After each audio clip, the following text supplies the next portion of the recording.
بسم الله الرحمن الرحيم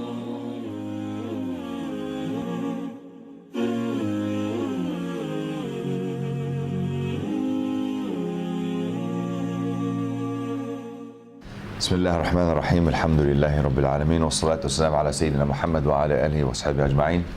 الحمد لله هدانا لهذا وما كنا لنهتدي لولا أن هدانا الله. We will start by saying Bismillah. The Prophet alayhi salatu wassalam, he said that person who does not say Bismillah, or anyone who does not say Bismillah or Bismillah do not precede his words, and there will be no barakah in his speech. So we always start with Bismillah and recognize that it is only Allah tabaraka wa ta'ala who gives the tawfiq and assistance to conduct and be here in front of you, and who aids you to be here. Because in reality, it's not like you had a thought bubble and you said today this will be where I will be or I won't be. Rather, Allah subhanahu wa ta'ala, He assisted you to be where you are now, whether it's Salatul Jama'ah or anything else good that you embark on. So it is all from Allah subhanahu wa ta'ala. And I think that's a very good point to really start, that it is all Allah. He's the ultimate truth. He is the ultimate reality. And you're going to find out through this gigantic, enormous figure, Imam Ghazali, especially when he had a crisis in his life and he left. It was about finding that ultimate truth and that ultimate reality. And he needed to understand, he needed to resolve that crisis, he needed to resolve the internal conflict that he was suffering within himself. And so it's very, very befitting. Wallahi, when we say it is all about Allah subhanahu wa ta'ala, it's very befitting that we are going to be talking about Imam al-Ghazali, an absolute giant.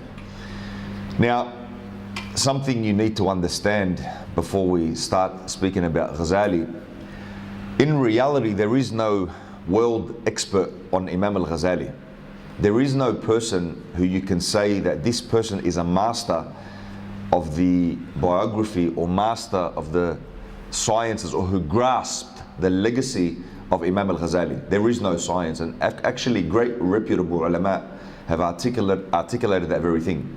The reason for that is because his legacy was so gigantic. His legacy was so complex that you can have scholars in the world who can understand details and points and certain aspects, whether it's philosophical, rhetoric, grammar, fiqh, certain aspects of his life certainly. But his legacy was so enormous and so complex, and Imam al-Ghazali had an encyclopedic mind, that there is no one person who's encapsulated his legacy, because it's so complex. But certainly you do have people who are experts in the understanding of Imam al-Ghazali's works, but certainly we cannot say there is a master who has grasped the entirety of Imam al-Ghazali's works, given that they are so complex. Now, I would like to think that everyone here today has come not just simply to take notes, but also to live the life that Imam al-Ghazali would have actually liked for you to live, because part of Imam al-Ghazali writing Ihya Deen was almost part of his gift back to humanity, if you like. So all these details we'll elaborate on further on, inshallah. But if our intention we can make from the outset that this sitting or this gathering is not simply about note-taking after hearing a lecture, but rather about living the life and internalizing something that Ghazali himself and the Prophet alayhi salatu wasalam came to impart and give humanity. So I want to read you in that regard something that Imam al-Ghazali wrote to his student. Now, he wrote this to his student, and in reality to his students, and it's in the Arabic, but I'll translate it I'll translate the English, inshallah. But so this is a letter that he wrote to his students. So he said, "Al-ilmu bila amal junun. Al-ilmu bila amal junun." Knowledge without practice, knowledge without internalized something, is insanity. So knowledge without practice, knowledge without engaging, knowledge without internalizing is junun. Al-ilmu bila amal junun. وَالْعَمَلُ بِغَيْرِ عِلْمِ لَا يَكُونُ. And when a person, he does and he acts, and to act without knowledge is void. You're talking about something that doesn't make sense. وَالْعَمَلُ بِغَيْرِ عِلْمِ لَا يَكُونُ. He's saying, so to do without knowledge is also void. So he says, العلم بلا عمل جنون. To actually have knowledge without action is insanity. But also for a person to do without knowledge, when a person he does without knowledge, this is also a thing which is void. وَعْلَمْ. And he says, and know, أن العلم الذي, that the knowledge, العلم الذي لا يبعدك اليوم عن المعاصي. He said, and know that the knowledge that a person has today, that does not remove or distance oneself from sin. لا يبعدك عن المعاصي. It doesn't take you away from sin. So you might have certain knowledge. People might possess certain knowledge, certain information. But that knowledge that you possess does not actually become a hindrance from sin. It doesn't prevent you. And knowledge should prevent you from sin. Knowledge should prevent you from wrongdoing. So he's making a statement. العلم الذي لا يبعدك عن المعاصي عن المعاصي ولا يحملك على الطاعة. And neither does it aid you or assist you or take you or carry you to an act of obedience of Allah subhanahu wa ta'ala. So he's making a point here, and the point that he's making is that knowledge must keep you away from disobedience of Allah tabaraka wa ta'ala and carry you to obedience of Allah tabaraka wa ta'ala. So he puts it in the negative. He says, وَاعْلَمْ أَنَّ الْعِلْمَ الَّذِي لَا يُبْعِدُكَ عَنِ الْمَعَاصِي وَلَا يُحْمِلُكَ عَلَى الطَّاعَةِ. And neither does it carry you to an act of obedience. لَنْ يُبْعِدُكَ غَضًا عَنْ نَارِ جَهَنَّمْ. Then know that tomorrow or on the morrow, it will not prevent you from the hellfire. This is a letter that he's writing to his students. So the knowledge that you have has to be paramount in the sense, and it has to be real knowledge, internalized knowledge. And knowledge where a person, he acts upon that knowledge. And if it doesn't, وَلَنْ يُبْعِدُكَ, and it doesn't actually take you غَضًا عَنْ نَارِ جَهَنَّمْ, it won't actually provide a barrier between you and the hellfire. It will not provide a barrier between you and the hellfire if that knowledge that you possess is not preventing your sins and not aiding in your obedience of Allah subhanahu wa ta'ala. وَإِذَا لَمْ تَعْمَلْ. And he says, if you do not do بِعِلْمِكَ الْيَوْمِ, and if you do not do with what you know today. So if you don't do with what you know, وَلَمْ تَدَارَكِ الْأَيَّامِ وَلَمْ تَدَارَكِ الْأَيَّامَ الْمَادِيَةِ. So if you don't do with what you know, and you can't make amends because you don't live long enough, you don't find the days. وَلَمْ تَدَارَكِ الْأَيَّامِ. You didn't find the days to make amends for. So you had the knowledge but didn't find the days to make amends for what you left or for what you transgressed. Then he says, تَقُولُ غَدًا. You will say then, later you will say, فَأَرْجِعْنَا نَعْمَلْ صَالِحًا. Then you will say, يوم القيامة, you will say, فَأَرْجِعْنَا نَعْمَلْ صَالِحًا. Return us so that we may do good. Return us so that we may act. Return us so that we may remember you, Ya Allah. فَيُقَال. And then it will be said to you, Ya أحمق, O fool. This is a letter that Imam Ghazali is writing to his students. He's saying that it will be said to you, to that person who cries and screams, فَأَرْجِعْنَا نَعْمَلْ صَالِحًا. Return us so that we may do good. And فَيُقَال, it will be said to you, Ya أحمق, أنت من هناك تجي. You just came from there. You just came from there. That place that you seek to go back to is the place that you just came from. So Imam al-Ghazali very succinctly, very nicely in a way depicts in reality the picture. And the objective is the objective of the hereafter, and it's the objective that is coming. And that is that very thing that everybody needs to prepare for. So he paints that picture of knowledge. Don't just be a person who simply has but doesn't do. Don't be a person who simply has and doesn't do. And don't be a person who does but doesn't know. Because if you know and don't do, it's not attainable. And if you do but don't know, it's void. So what you know is something that you definitely need to act upon. So let's not make this, inshallah, if you like, let's call it retreat or intensive. Let's not make it simply about note taking, but rather about internalizing something very deep. So then Ghazali, finally in this letter, what he does, and we're going to inshallah get into his life and really dissect some parts of his life. We can't dissect everything, but we are going to dissect certain portions. So he gives some advice. He says, Ayyuhal walad. So now he's telling the student, Ayyuhal walad, our child. So he's giving his advice. Ij'al al-himmata fi ar-ruh. Ij'al al-himmata fi ar-ruh. So what he's saying is acquire zeal, keenness in your spirit. Acquire keenness and zeal.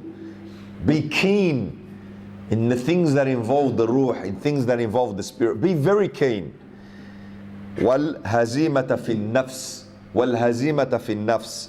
And subdue your nafs, subdue yourself in a way, bring yourself in a way to kneel, subdue it, subdue your nafs, subdue your ego, make it submit. In a way, it's a form of destruction of the nafs, if you like. So اجعل الهمة في الروح والهزيمة في النفس والموت في البدن. And mortification in respect of the body. And mortification in respect of the body. Then he says, لأن منزلك القبر. Because your destination, and this is the, if you like, the apex. This is like where the final point where he's getting to. This is what really Ghazali was about, what really sort of drove Ghazali out of a middle of a class and to enter the wilderness for 10 years. لأن منزلك القبر. Because your destination is the grave. That's your destination. That's where you're going. وأهل المقابر ينتظرون إليك ينتظرونك في كل لحظة متى تصل إليهم. And your destination in the grave, and the people of the grave are waiting for you at every instance for you to arrive. They're waiting for you. إياك أن تصل إليهم بلا زاد. He says, a warning. إياك. That's a warning. أن تصل إليهم بدون زاد, without provision. He said, be aware, take notice, take heed. Don't arrive at this juncture, don't arrive at this place without having some sort of provision. You need to come to this place with having provision. And what is your provision?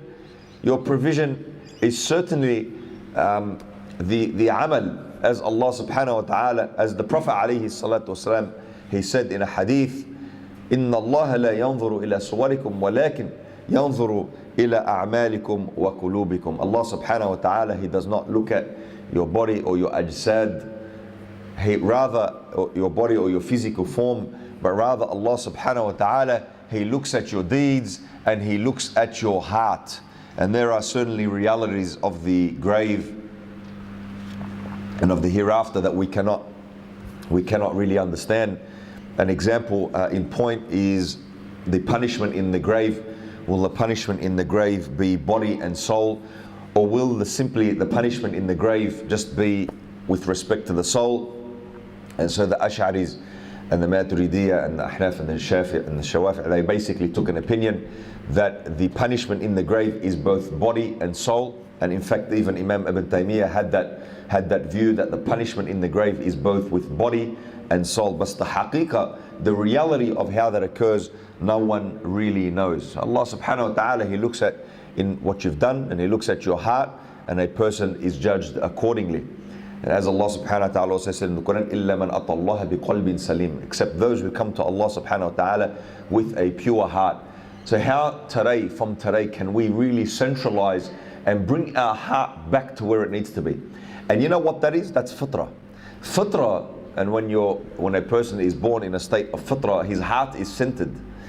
His heart is centered. And then as the Prophet alayhi salatu wasalam, his parents make him either, and he mentioned very specifically, Jew or Christian, which again Imam al-Ghazali dissected and wanted to understand how is it that this thing, this knowledge, it's given from another person and it's altered, and that comes from the parent who's maybe Christian and Jew. How is that taken and perceived to be knowledge? How can such a thing be trusted?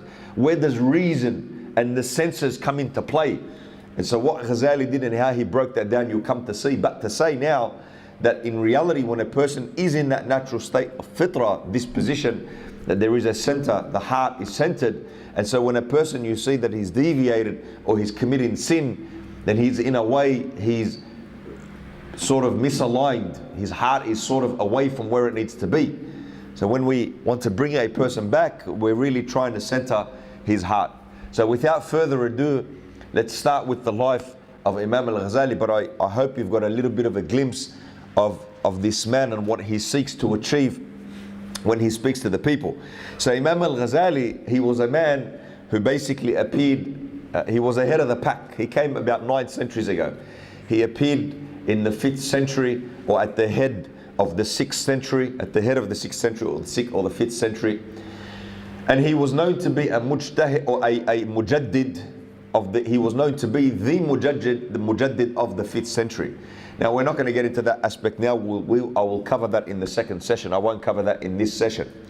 But what we need to ask ourselves is this the person, this Imam al-Ghazali? We'll get into what his real name was. They call him Abu Hamid al-Ghazali. Is this the person who 9 centuries ago was ahead of the pack, was the leader of the pack? Is this the person now that we need to look to through his lens for a solution to this contemporary world, by which we need to come back, or somebody who brings us back to the simplicity of the sunnah of Muhammad sallallahu alayhi wasallam? Or is there another exemplar? So is this the person whose lens we need to look through in order to view our contemporary world?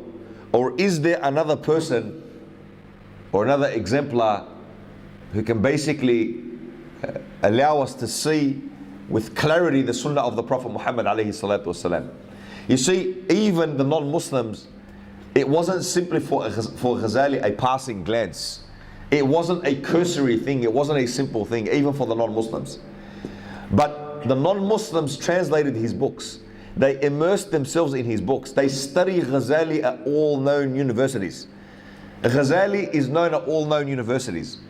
I recently was attending a university, and what happened was the lecturer, he put this slide up on the board. And the slide that he put up on the board, he put Aristotle, Islam, and then he started with all the rest of the philosophers. And then right at the end, he put the humanities and university, and he started to basically identify each one. And I said to him, very out of curiosity, I said, "Why do you have Islam second?" I knew why, but I wanted everybody else to know why. And he said, if it weren't for Islam, you would not have had universities. And that's true, you wouldn't have had universities, because what happened? Aristotle and Plato, and this features right into our subject. Aristotle and Plato were great thinkers. They were great thinkers.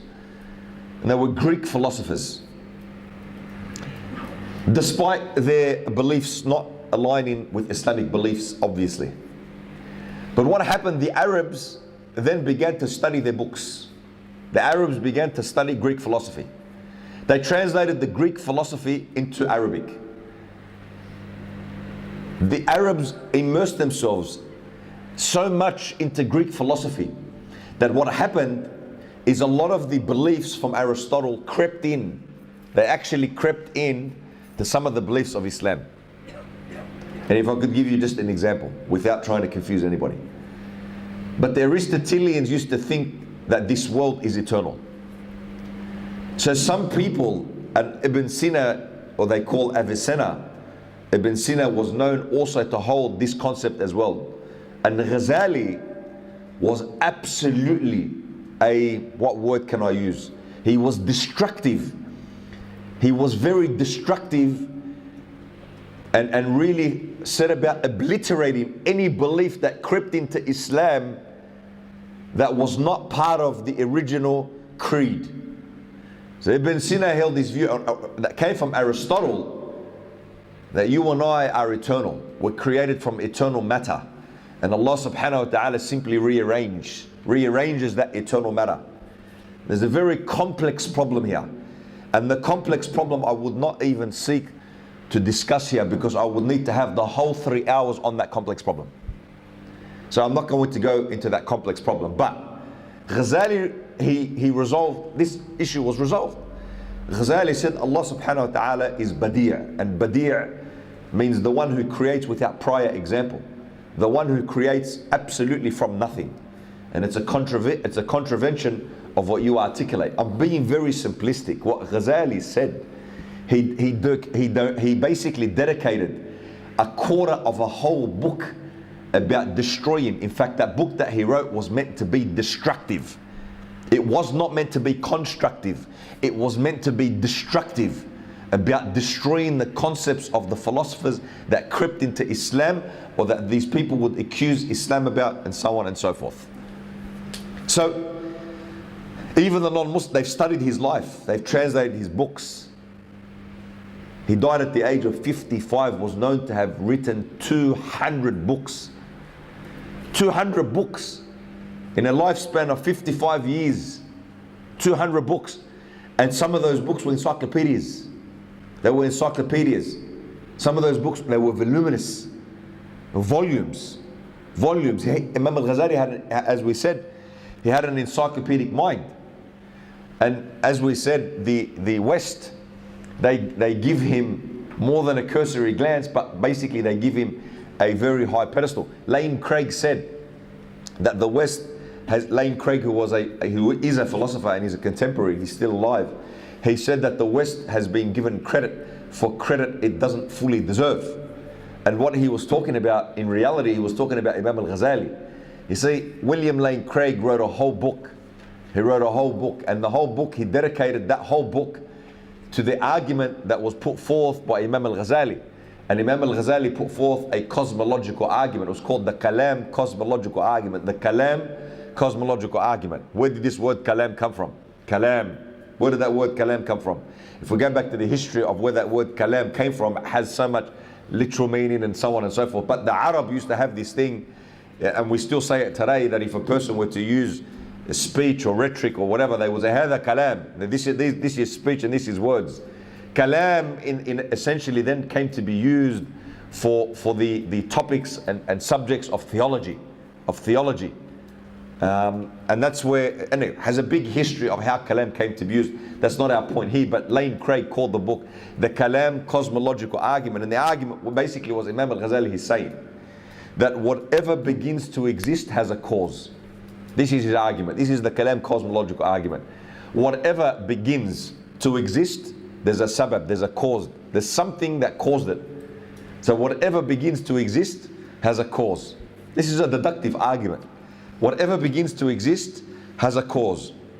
And then he says, the universe began to exist. So whatever begins to exist, there's a cause for that. There's a cause. There has to be a cause. And he said that this universe began to exist. And then he concludes that this universe therefore has a transcendent cause. It can't be a cause like them. Because if it's a cause like them, then you don't come to exist. You don't come to exist. The cause has to be beyond space, beyond time, uncreated, has to be beginningless, always was, always will be, indivisible, and so on and so on and so forth. Because if it's just like you and I, then nothing will come to exist. But the cause has to transcend you and I. So he's talking about infinite regress. And that really, I didn't really seek to come here to talk to you about infinite regress. But I'll explain it nonetheless. I'll explain it nonetheless. Because it's going to feature a little bit. So infinite regress, if I could just give you a little example. If I say that I cannot put my hand up unless I seek permission from that person sitting next to me. And the person seated next to me cannot put his hand up unless he seeks permission from the person next to him. And the person sitting next to him can't put his hand up unless he gets permission from the one next to him. And he can't put his hand up unless he gets permission from him, from him, from him, from him, from him. If that keeps going forever and ever and ever and ever, the consequence is, if everybody needs permission, nobody ends up putting their hand up. right? Because they all need permission. So if everybody is the same, then nothing changes. I'll say that again. If everybody is in the same boat and equal and needs permission, nothing changes.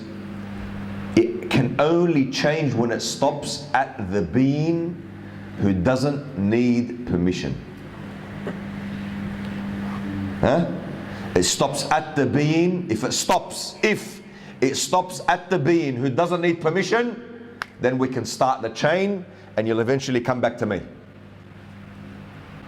But if you can't get to that person who doesn't need permission and we're all the same, it'll go on forever. So what we're in fact saying, you exist. And the fact that everything has a cause, that in actual fact means that that chain stopped at a being whose existence doesn't have a cause. He is outside of having a cause. He is beginningless. He is غير مخلوق. Otherwise you don't come to exist and it just keeps going. Does that make sense? It's called infinite regress.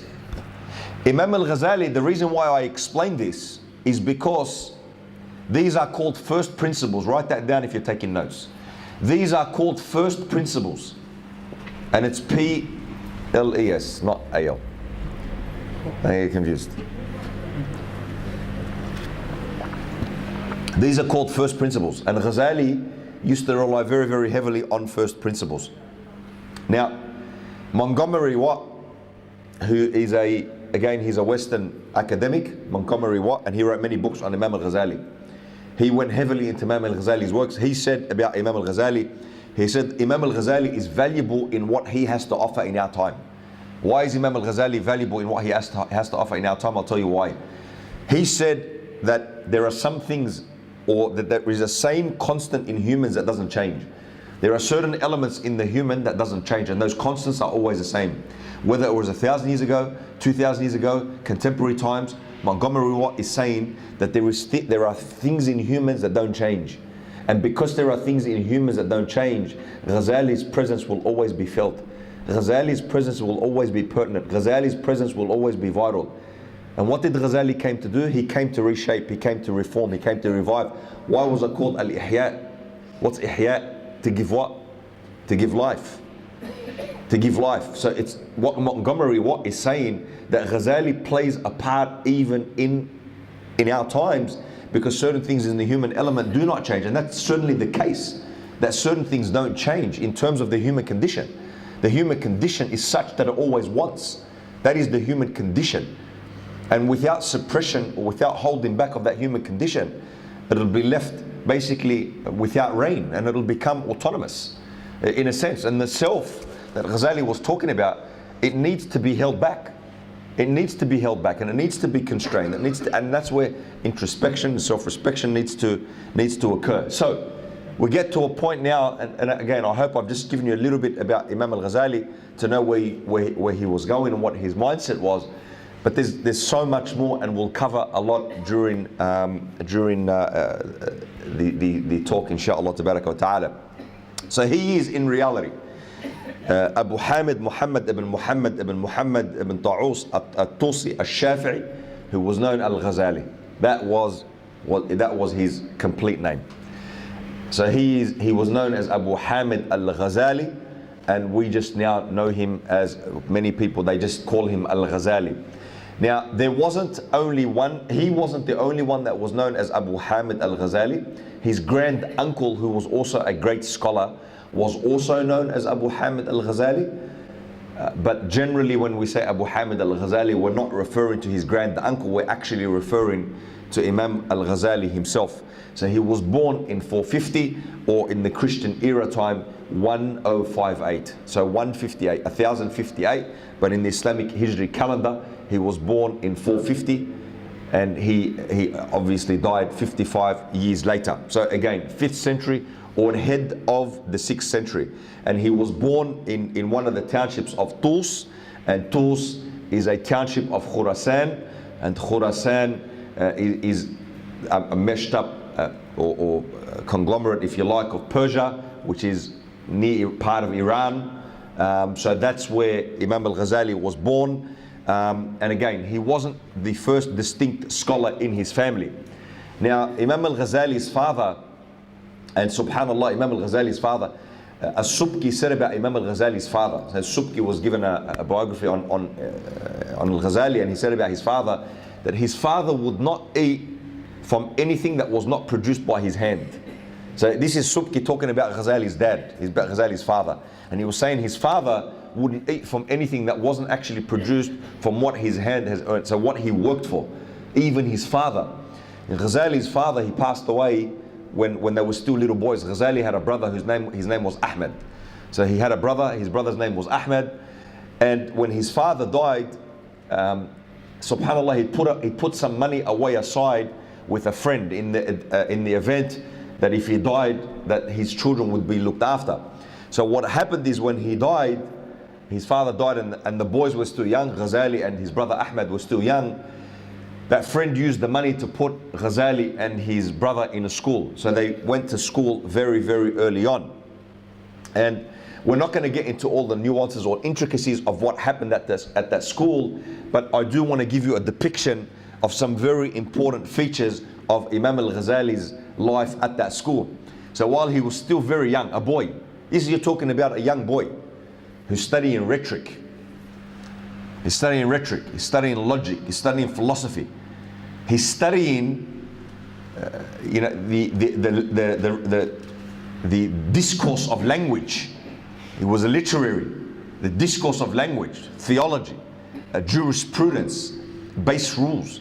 This is a young boy who's studying these sciences, and very early on, they realize that this is an astute young, he's a genius almost, they realize. They realize that this is indeed a very young intellectual. So in the morning, look what Ghazali does. In the morning, Ghazali, in his morning class, he comes to the class, very formal, structured class. So he comes to the class, and in his class at the great mosque of Nayshabur, basically at that school, he takes the formal classes, again dialectical scholastic theology, he's studying this theology, formal, very formal in the morning. Language, poetry, very formal, dry subjects. Also also in terms of the physical and the metaphysical. So he's talking about the physical and the metaphysical in terms of concepts that really are beyond the touch or beyond the feel. So these are the subjects he's taking in the morning. Then what he does later in the afternoon, he gets on his donkey or his mule. He goes to the outskirts of Nayshabur. He goes to the outskirts of the town. And there is a rose garden. There is a rose garden that he sits at. And the rose garden that he sits at, he has a teacher, and his teacher is known as Abu Ali al-Faramadhi. Abu Ali al-Faramadhi. Abu Ali al-Faramadhi is his Sufi teacher. Look at this. In the morning, the formal, dry, rhetoric, logic, metaphysical subjects. Later that afternoon, he rides to the rose garden. The pitch is different, right? The pitch is completely different. A rose garden. He's sitting with his teacher Abu Ali al-Faramadhi, his Sufi teacher, who's not speaking about logic. He's not speaking the language of logic. He's speaking the language of the heart, right? Now this later, subhanAllah, you see these two disciplines that Ghazali is studying simultaneously. And these are going to shape the man later. They are going to shape him later on. When he enters that crisis period, that critical period, that intellectual, internal crisis that he has later, this will come through fruition. But this is the making of the man Ghazali, who simultaneously is studying these two disciplines, the formal subjects, and Abu Ali later, al-Faramadhi, his Sufi teacher, who's teaching him about the language of the heart. So now there's almost this pull. Does he follow almost this aspect or religion, you like, of the mind, or the one of the heart? What is he to do? And this will come to define him, and this gives him the energy of what made Ghazali Ghazali. This in reality, when we talk about what made Ghazali, this is going to come to define him, and you'll see a little bit later. So we see Ghazali, again, at the age of 20, again, he's studying the subjects, and you know who becomes his teacher? He has one of the greatest teachers of his time, Al-Imam Juwayni, or Imam Al-Haramain. Now, Imam Al-Haramain was known as the greatest Ash'ari of his time. Between him and Abu Hassan Al-Ash'ari, there were four people. So there were four people between him and Imam Abu Hassan Al-Ash'ari. Who is that? Imam Al-Haramain, who was known to be one of the greatest Ash'aris of his time. And even now, if Imam Al-Haramain gives an opinion on a particular thing, and there's some differences of opinion even in the Ash'ari view, some people are very inclined, a lot of the Mashaykh are very inclined to accept Imam Al-Haramain's view. And you see that Imam Al-Haramain is a person, if you read some of his books, he encourages free thought, he encourages debates, he encourages his pupils to engage in this discourse, in a dialogue. And in reality, when Ghazali is amongst them, it is said, and one scholar, he said this, there was not a single debate that Imam al-Ghazali involved himself in except that he won. Except that he won. So that was one saying by one sheikh, that there wasn't a thing that Ghazali, a debate that he had, except that he won the debate. Now, I really have to just stop and pause just for a second. Because wallahi, if we say that Imam al-Ghazali had this teacher, Imam al-Haramain, and they called him Imam al-Haramain, but he was al-Juwayni, you know, wallahi, this is qadr. This is qadr from Allah. Do you know why? You know, things that happen in your life don't just happen, but rather there are reasons for their occurrences. He has one of the most profound teachers that has ever walked on this earth, and he becomes his teacher. That's phenomenal. It's extraordinary. 4 teachers away from Imam Abu Hassan al-Ash'ari. And Abu Hassan al-Ash'ari, he is the one that when there was great turmoil, he is the one who basically he codified theology. So many competing different views. You had the Karramiyya, who said Allah subhanahu wa ta'ala is a body that sits on the arsh and who makes contact with the throne, and so on and so forth. You had the Karramiyya, you had the Jahmiyya, you had so many different, you had the Mu'tazila that said that the Quran is created, that the Quran is not the eternal speech of Allah, that mankind is the creator of his own acts, and you had the Qadariyya and so many different other people who even said that we are like a leaf in the blowing wind, that wherever the wind takes you, you know, that's what you do. In other words, saying that they were like robots, so they immersed themselves in the most in the worst of enormities, and they said this is Allah, Allah is to blame. Abu Hassan al-Ash'ari and Imam Maturidi, they were in a time where there were so many deviant sects about. Abu Hassan al-Ash'ari and Imam Maturidi, they codified, right? They formulated what needed to be formulated. They didn't bring anything new. What was brought by the prophets. But what they did, they certainly codified.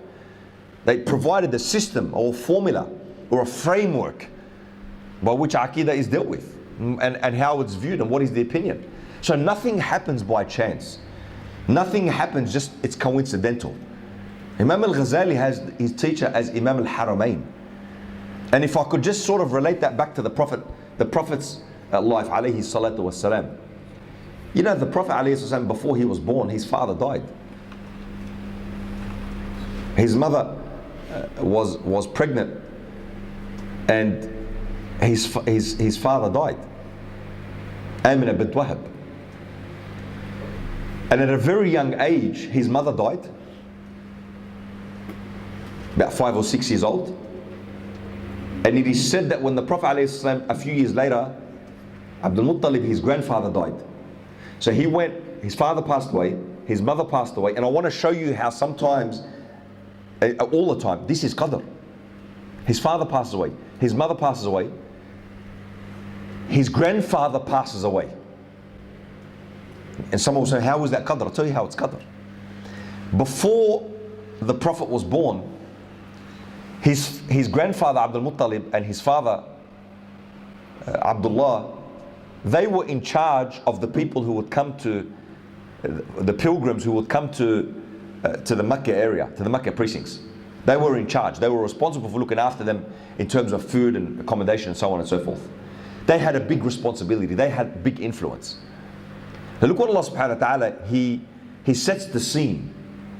So the Prophet is born into a world, his father's not there, his mother's not there, his grandfather is moved, and he's raised with a man, Abu Talib, who will never come to embrace Islam. Look at the scene that Allah is setting, right? Look at the qadr of Allah. Allah is setting the scene. He will come to live with a person up until what? Even prophethood and beyond prophethood, to a man who does not ever come to embrace Islam.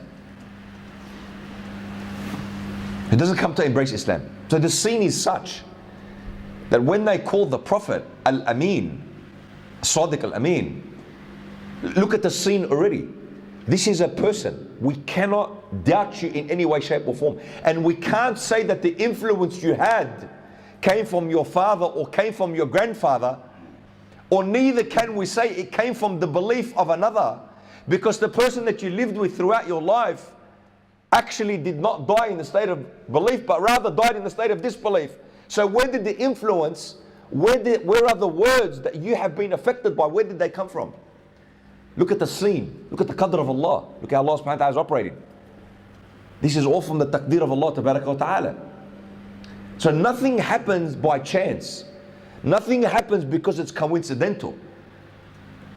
Nothing happens because that it was a fluke. We don't have that concept. Everything is to the qadr of Allah. The atom, which unites with another atom and another atom and another atom that makes a body, this is directly under the control of Allah. Directly under the control of Allah. So nothing is via qadr, is via chance, but rather via the qadr of Allah tabaraka wa ta'ala. And the fact that he has Imam al-Haramain as a teacher, is one of the greatest Ash'aris of his time. He does have a profound effect on Imam al-Ghazali. And by the time Imam al-Ghazali is at the age of 20, he's already now becoming a person of influence and having mastered subjects. And Imam al-Ghazali would say about Imam al-Haramain, he would say that he was like an ocean that you could drown in. That's what he would say about Imam al-Haramain. He was an ocean, a bahr, an ocean that you could drown in. So, in terms of, and we have to set the scene a little bit, because again, I'd love to put his life in a bit of the narrative. I don't just want to give you dry topics. I want to really put it in the narrative. The scene at the time that Ghazali lived in, you know what the culture was? The culture was that it really impressed upon people the more clever you were. If you were brilliant in your science, it just really impressed upon others. The culture of the day was about education. That was the culture of the day. The culture really was, they took it extremely, very serious. And if you wanted to really advance yourself in that culture and in that society, you would educate yourself. So look at the culture that Ghazali is brought up in. He's brought up in a culture that they take this stuff very, very seriously. And if you want to really make a difference and make a dent, that the way that you do that is you acquire all the knowledge. That was the culture. That was how they looked at things, right? It wasn't to say that they weren't sincere or that they were insincere, no. But that was how they really viewed things. So again, like we said, he won every debate he engaged in. And he was a born critic. Imam al-Ghazali was a born critic. He had this independency of mind. He was a born critic, and he really had this independency of mind.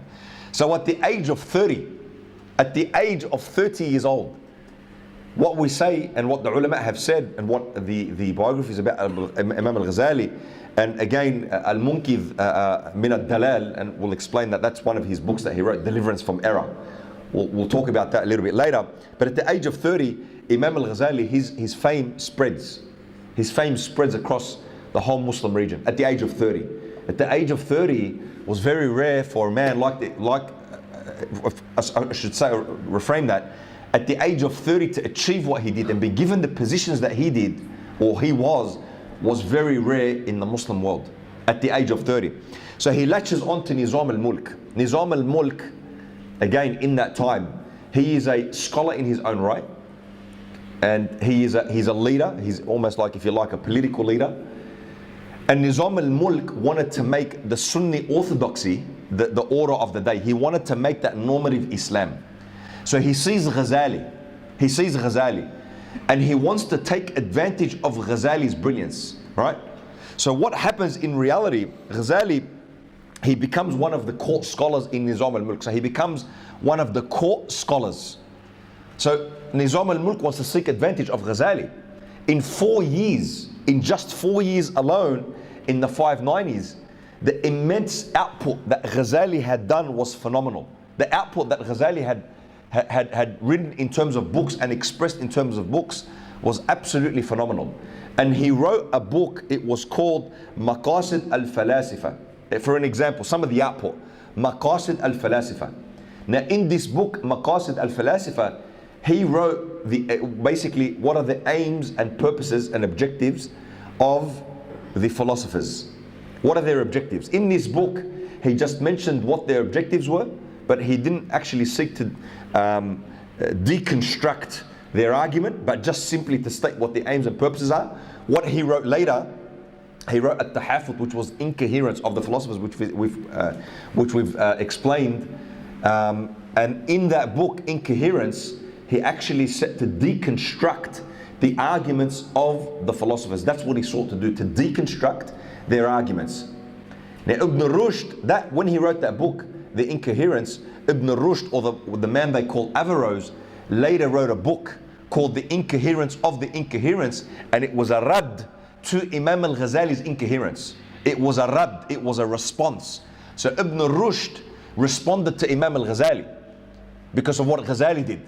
Ghazali destroyed the philosophers. Again, that book at-Tahafut was meant to deconstruct the arguments of all the philosophers, but that later led Averroes, as they call him in the West, Averroes, or Ibn Rushd, to write a book called Tahafut at-Tahafut, the incoherence of the incoherence, and it was a rad against Imam al-Ghazali. And even though Ibn Rushd did that, and he sought to basically, if you like, debunk what Ghazali had written, what some scholars say that Ibn Rushd might have had the last word, but Ghazali certainly had the last laugh. That's a bit of tongue-in-cheek. Because Ghazali's work became widespread. Ghazali's work became known and widespread. So Ibn Rushd might have had and they're both great scholars. Nobody in any way, shape or form can come near these scholars. But again, they're talking in very philosophical terms. And that's what Ghazali did, and that's what Averroes did, and that's what happened. Now, Ghazali, in reality, his whole point, look, and this is a very important issue to really say from the outset.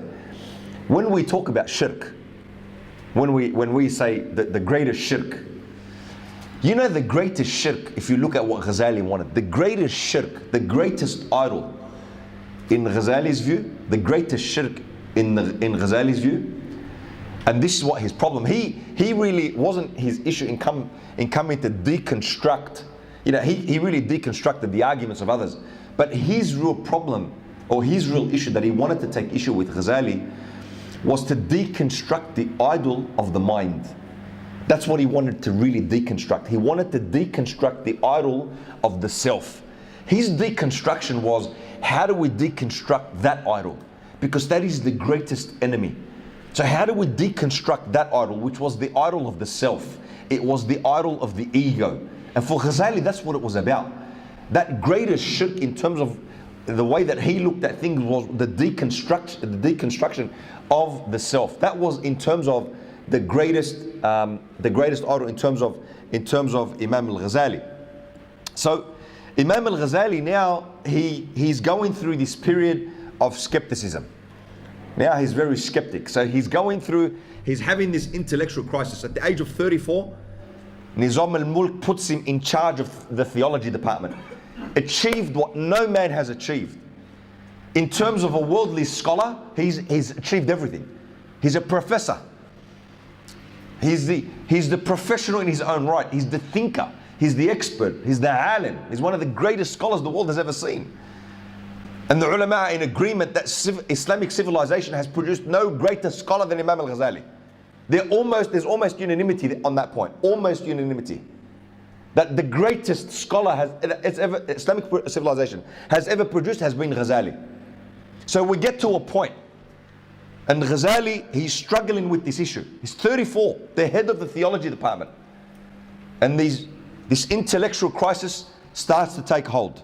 It really starts to take a hold on Imam al-Ghazali. He can't find an answer.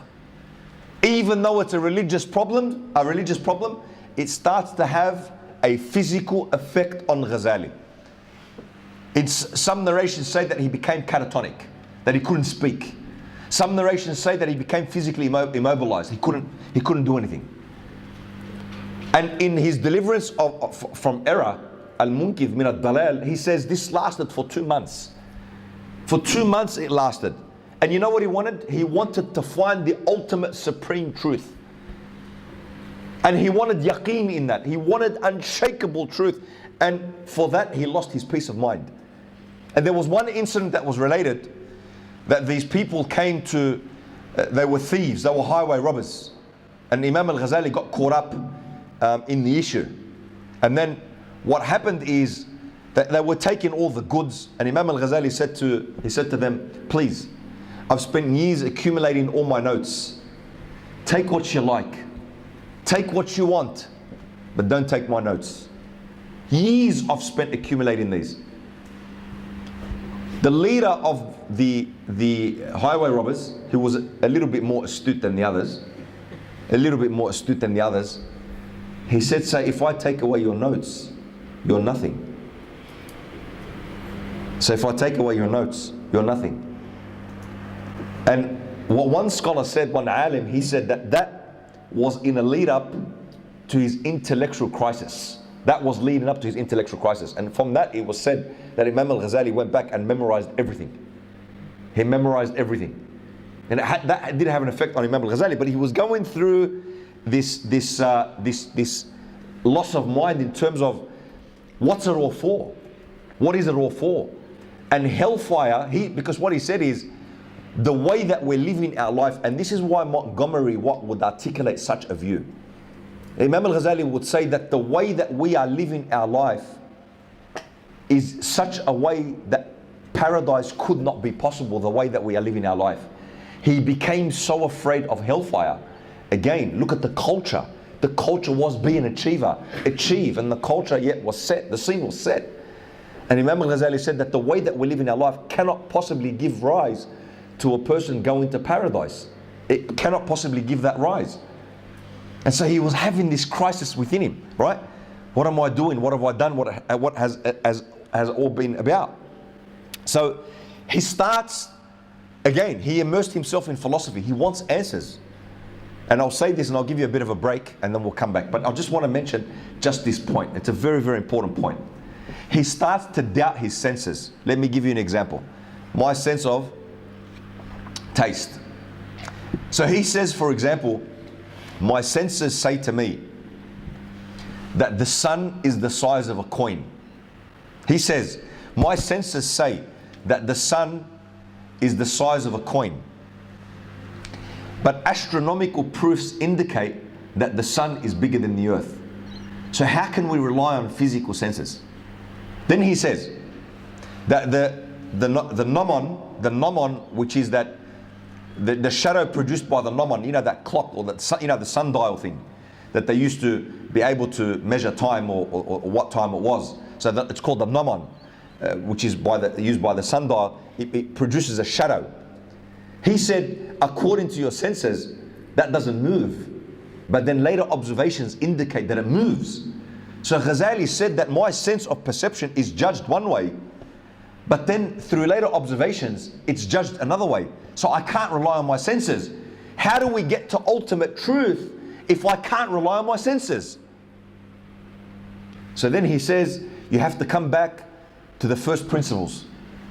He says, nobody can tell you that 3 is greater than 10. Look what he's doing. He's trying to find through rational deduction.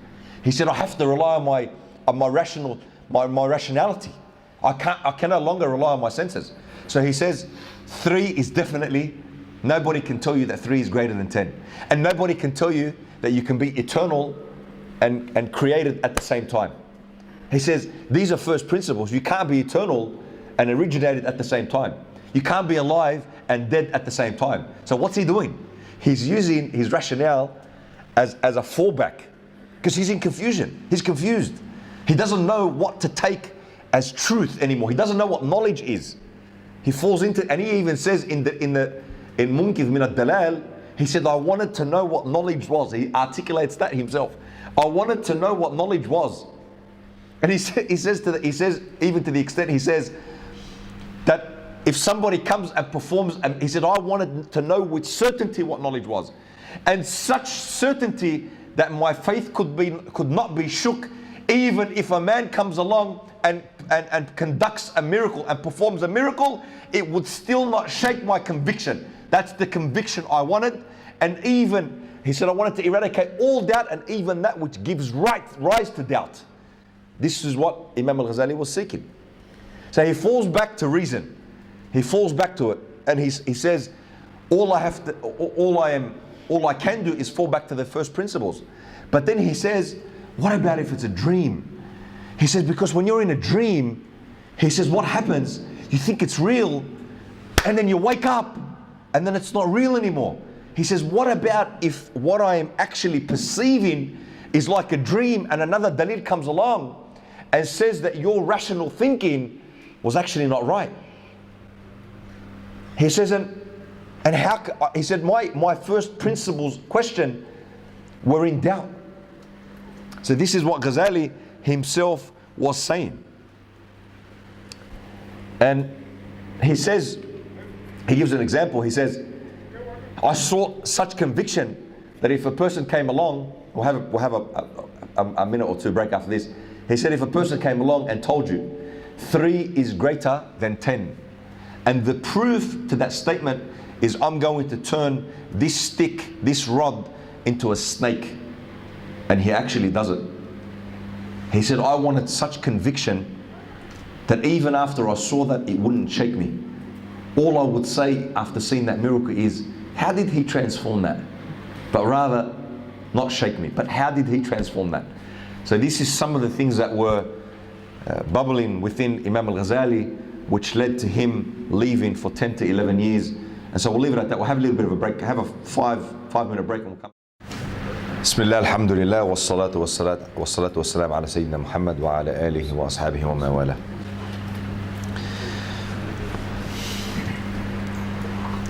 So we have the scene at this present moment where Ghazali is in crisis. This intellectual crisis that has afflicted him physically. It's had physical implications. He doesn't trust his 5 senses. Other scholars would say there are 6 senses. But let's stick to the 5 senses for now. And let's not get into a philosophical discussion about whether there are 5 senses or 6 senses. Rumi would say that there are 6 senses. But that's not our discussion today. I'm talking about, in terms of Ghazali was saying, in terms of those 5 senses, they could no longer be trusted. I judged one thing to be the case, and it was overruled by something else through further observation. I fell on my first principles, and then I could no longer trust that, because even the first principles and the first questions came into doubt, and I even began to doubt them. So I couldn't fall back on reason. So now, for 2 months, again, he says that this illness proved a very difficult one. It says it produced a very difficult one, and it lasted for nearly 2 months. Then he says that Allah subhanahu wa ta'ala, He healed my disease. Again, he's explaining He healed my disease, He healed my ailments. But what is fascinating here is that Ghazali did not come, this is an interesting point here, and this is, we're going to come about dhawq or tasting. Ghazali did not come or acquire the answer or retrieve the answer through a further proof. All right? Often we say, what's the proof? Give me another proof, and so on and so forth. But he didn't acquire the answer through a further proof. And the answer didn't come about in reality through a further proof. And he quotes this hadith from the Prophet Muhammad sallallahu alaihi wasallam, where he says that Allah subhanahu wa ta'ala created the creation in darkness. So Allah created the creation in darkness, then He sprinkled upon them the light. And He says that Allah subhanahu wa ta'ala's light fell upon my heart, and that is what cured my illness. It wasn't a further proof. It wasn't a further argument. It wasn't a further aspect of rationale. But rather He's saying it was Allah subhanahu wa ta'ala's light on my heart. Now I want to tell you something. Ghazali has this view, this image of the soul. His image of the soul is this. He says the soul is like a reservoir. The ruh is like a reservoir. But the reservoir is polluted. And it's polluted because of the five senses that attract all the rubbish. What you look at, what you listen to, the environment you're around, what you go to, the commission of sin. Through your commission of sin, he says you pollute the reservoir, you pollute the water. And what happens to that water is it no longer functions in the way that it does, right? This is giving this picture, right, about the soul, the ruh. That the ruh is like a reservoir. But because the reservoir has been polluted through the five senses, attracted so much rubbish. So unless you can detach and stop the pollutants from entering that reservoir, it can't function. So you need to disconnect. And what happens is once you disconnect and detach detach the pollutants, or stop the pollutants from entering that reservoir, only then can the reservoir or water start functioning in its normal way. And then when it starts to function in its normal way, it becomes like the mirror which reflects the light of God, which was sprinkled upon you when you were created. He says, so the ruh is like a mirror, and the mirror, if it's functioning properly, reflects the light of Allah. But if it's not reflecting properly, then it's muddied, and a muddied mirror doesn't reflect anything. So it's not performing its function. And that, in Ghazali's view, is a depiction of the ruh, and how he's depicting what the ruh is and how it should be, like a reservoir. And so it's phenomenal in terms of, again, we tie this back into when he was a young boy, and he was learning the formal subjects in the morning, and later that afternoon he was learning the science or the language of the heart. And so what Imam al-Ghazali does, in the middle of a lesson, he's given a lesson, he gets up and he leaves. In the middle of the lesson to his students, he gets up and he leaves. And he leaves for some 10 to 11 years. Some 10 to 11 years, and he leaves. But I have to say something here. When Ghazali left into that isolation, meditation type of world, into the desert. But he was not an original in that regard. He wasn't an original. Because many would leave to detach from, let's call it the rat race. Many left into the desert to detach from that rat race, if you like, if I could call it that, from the world, and would go out and ponder. And some of the narrations, they said the first place he headed was Syria, Damascus. So he headed towards Syria, Damascus. He went into the holy sites in Palestine, Jerusalem. He traveled to Egypt. Again, he visited some sites. He went to Mecca and Medina. He spent a long time wandering in the deserts there. And so you see what he was doing. It wasn't this original thing that wasn't done before. It was done before. And the scholars have made mention of that. He done what people previously had done before. But it was indeed about that detachment, about seeking that clarity. And when he actually went out into that desert, this was about tajreed. Tajreed is about stripping away. Tajreed. It's about stripping away all those pollutants, right? That's what it was about. That's what we were talking about before. the pollutants. It was about tajreed, completely detaching. And that's what they call in the Arabic, that tajreed, complete, and that prestige.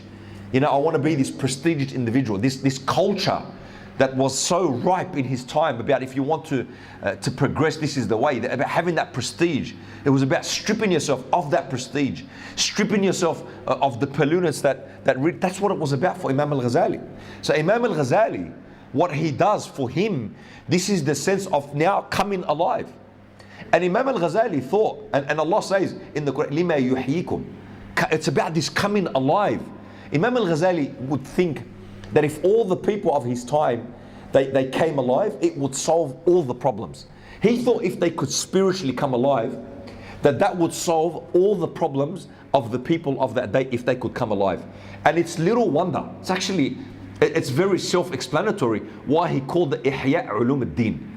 Because in that book, which was written, again, Ihya, the revival, the coming alive.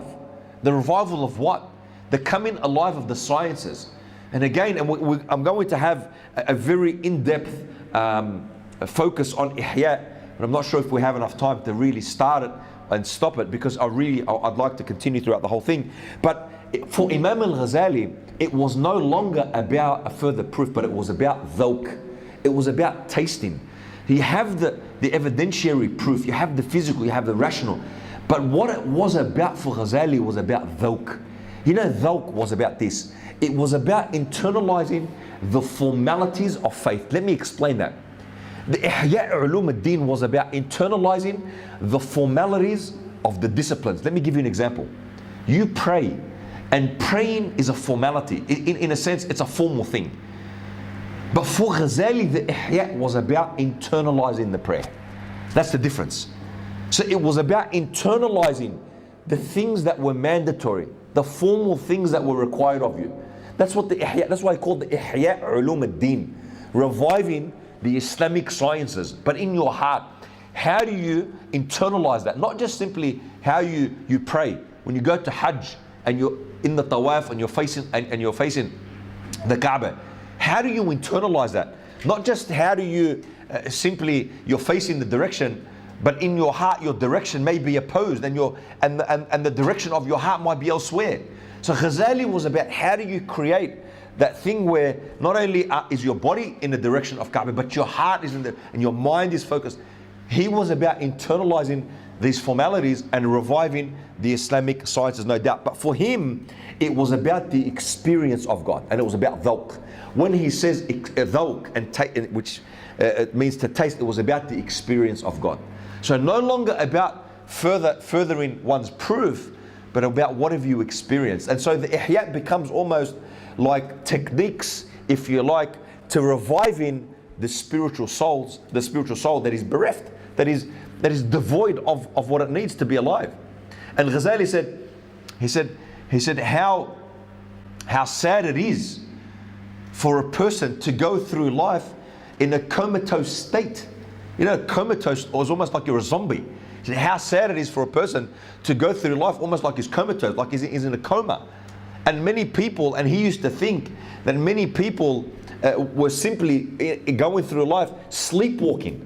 They were sleepwalking. They weren't really alive in terms of spiritual. So they were alive physically, but in Ghazali, he really wants to really revive this yaqeen, this certitude, this dhawq. And this dhawq for him was the yaqeen. It wasn't just about tasting. It's not simply a matter of just simply tasting the experience of God. What Ghazali articulates is yaqeen. He's saying that certainty in God is experienced. Now Karl Popper wrote a book, and he's a philosopher, but Karl Popper wrote a book, and the book was about falsifiability. It was about falsifiability. Karl Popper used to have this concept, and he's a philosopher. He used to say that if you want something scientific, if something's going to be scientific, in order for it to be scientific, it needs to be falsifiable. There needs to be some way we can test this, and then when we test it, it's possible that we can deem it either false or true. So it needs to have, in a sense, needs to be repeatable. And science, I don't want to get into a science subject, but he spoke about this falsifiability. And for Karl Popper, it was about that. Karl Popper's book was rated number 9 in the world of the top 10 books to have. So in all books that were written, this is in the academic sphere, not in the religious sphere. In all the books that have, Karl Popper's book was known, I can't remember the exact name, the logic of some, I can't remember the exact name of the book. But I think it was number 8 or number 9. You know what Ghazali is saying? Ghazali and the scholars are saying that if you undertake the processes and the techniques which we are teaching you, you are going to acquire this at the end. So it's in terms of Karl Popper, hey, this is falsifiable. This is, try it, and then you can see whether or not you get or you don't get at the end. So this is, in a way, Ghazali is saying there are techniques here. There are systems, there are policies, there are rules that if you do this, you will get this. So Karl Popper, come and try, and whatever the case may be in terms of his theory, but it's absolutely in the sense of this thing can be tested. This thing can be tested. Come and do this, and you will get this. So Ghazali, in essence, is saying this is the techniques and these are the processes by which you undertake. You will get yaqeen. You don't need a further proof. You don't need to fall back on rationale, but do these steps and you'll get this at the end. And that's how you'll attain your yaqeen. And he said, that's how I got my yaqeen. And Ghazali, and I want to read you this, and this is from Al-Munqidh Ad-Dalal. He would say, I said to myself, I am seeking knowledge of what things really are. He wanted to know what things really were. He said, I want to know what knowledge is, so that I must have knowledge of what is. Look what he wants. He wants Allah. He wants the ultimate reality. That's what he's seeking. That's what he wants. He said, I want to know what knowledge is. I saw that certain knowledge, yaqeen, must exclude all doubt and the possibility of error. And even the possibility of error. Indeed, even the supposition of this, even the mere thought of error. The person who performs miracles should not be able to shake one's conviction of the truth of such knowledge. And when you have that conviction, even the performer of truth will not, of miracles, will not be able to shake you. For example, if one says that 3 is greater than 10, and the proof is I shall turn this rod into a serpent, and if he actually does that, I still will not doubt my knowledge, but only wonder how he achieved the transformation. That's what Ghazali was about, and Ghazali is saying that the dhawq is the yaqeen, and this is what needs to be done. So in essence, the ihya is the steps and procedures and protocols by which that thing is internalized. Does that make sense? This is a very important point. So he left a professor, an expert, after a breakdown in the middle of a lesson, and he returned a saint, a religious man. He left a person in doubt, and he returned as a religious man. He returned as a religious man, and he returned home. I'm going to mention this one final point and then I'll stop because it's 8 o'clock. But he returned home. Why would he return home? Why would he come back? Want to stay where you were? Why would you even come back? Isn't the idea to just disconnect and stay where you are? No.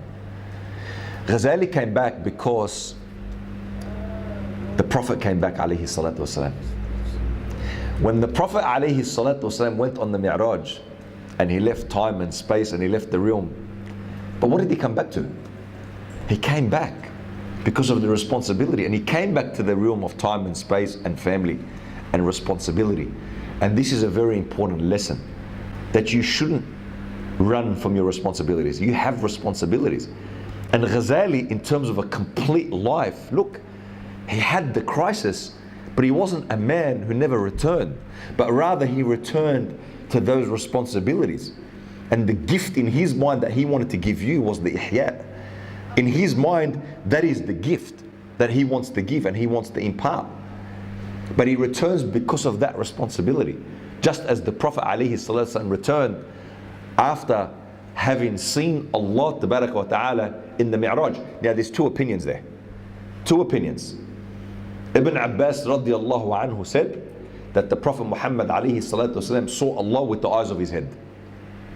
Not before Adi, not with his heart, but with the eyes that have fixed on his head. Aisha radiallahu anha said, again, almost in complete contrast, that anybody who confirms this has said a lie, that he has seen Allah. Imam al-Nawawi, if you read the Sharh of Imam al-Nawawi, and you've got to go back to these scholars who give the Sharh, and Imam al-Nawawi said that what Ibn Abbas is doing, Ibn Abbas, he said Ibn Abbas is affirming something, and affirmation takes precedence over rejection. He is affirming this, she is saying it didn't happen. So affirmation actually supersedes a negation. And Imam al-Nawawi also said that what Aisha was doing radiallahu anha, which many have said the greatest scholar, but I say that Abu Bakr radiallahu anhu was greater than Aisha, but then she would come second. Abu Bakr first, always. So Imam al-Nawawi said about Aisha radiallahu anha, he said that what she was saying when she said that if you confirm that it's a lie, and one of them is that he saw Allah, Imam al-Nawawi said that was through her ijtihad. That was through her ijtihad. So that was through her expert analysis, her qualified opinion of a thing, but not through confirmation through the actual Prophet alayhi salatu wasalam, because when the Mi'raj happened, Aisha was not with the Prophet alayhi salatu wasalam. She wasn't with him until after, in fact many years after. And so what happens in this regard, that Imam al-Nawawi himself takes with the opinion that when the Prophet alayhi salatu wasalam was at the Mi'raj, that he actually saw Allah tabaraka wa ta'ala. Now that doesn't have to become dispute. I've given you both opinions, and you're more than happy if you say, look, I don't want to accept that, I don't want to accept the opinion of Ibn Abbas, I want to stick to the opinion of Aisha. So be it. We accept both. We don't say any of them are wrong, right? When things of ijtihad, okay, ijtihad, as the Prophet ﷺ said, if somebody gives an expert ruling and he's right, he gets a double reward, and if he's wrong, he still gets rewarded, right? But at the end of the day, they're both right. So we respect all our scholars. Even if you're Hanafi, you still respect the Shafi'i. If Shafi'i, you still respect the Hanafis. Even though generally the Hanafis should sit up the front, Shafi'i's up the back. I was only joking. Always the respect. Always very, very important. Very, very important. Not the concept of my way or the highway. In Deen, especially in fiqh, this is not the case. This is not the case. There's no case where we say that it's just that way. Because the Prophet ﷺ, he said, pray as you see me pray. But how did he pray? How did he pray? And I mentioned this example the other day. Ibn Amr radiallahu anhu says that the Prophet ﷺ raised his hands for ruku' and raised his hands when he came out of ruku'. Ibn Mas'ud radiallahu anhu in authentic narration says, I prayed behind the Prophet Abu Bakr and Amr, and not once did I see any of them lifting their hands for ruku' or lifting their hands when they came out of ruku'. So how do you pray how the Prophet prayed alayhi salatu wasalam? So Shafi'i is right, Abu Hanifa is right. But in that regard, Imam Abu Hanifa did say, Ibn Mas'ud was a man, and the men would have been in the front line. Ibn Umar was a boy who would have been up the back. So the hadith of Ibn Mas'ud takes precedence over the hadith of Ibn Umar. I just thought I'd mention the Hanafi sort of background to that. But we love all of them, right? We love all of them. But the reality is, he came back to his family. He returned to his family, right? And he came back. The responsibility of coming back, even though he was gripped and physically overtaken, but he came back, which is a big thing in terms of how life should be lived, and responsibility definitely cannot be shaken, and we're all mas'ul, as the Prophet ﷺ has said in a long hadith. So it's past 8. We'll leave it at that. Wa akhir da'wana anil hamdulillah. Jazakumullah khair.